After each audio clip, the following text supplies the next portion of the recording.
మనిద్దరి మధ్యలో ఏ జన్మలో ఏ తీరని రుణం ఉందో, మరెందుకు ఇంతలో ఈ బంధనం ఇన్నింతలు పెరిగిందో, అమాయకమైన నీ చిన్నారి నవ్వును ఏ తల్లి కందో, ఇటే నీ దారి ఉందని నిన్ను ఏ సుడి గాలి పంపిందో.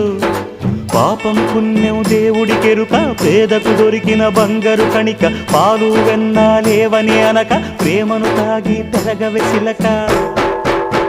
వలేసే పాడు లోకం కంటపడక ఉండు నాయనక, ఇలా నా గుండెలోనే గువ్వల కొలు ఉండిపోయింక.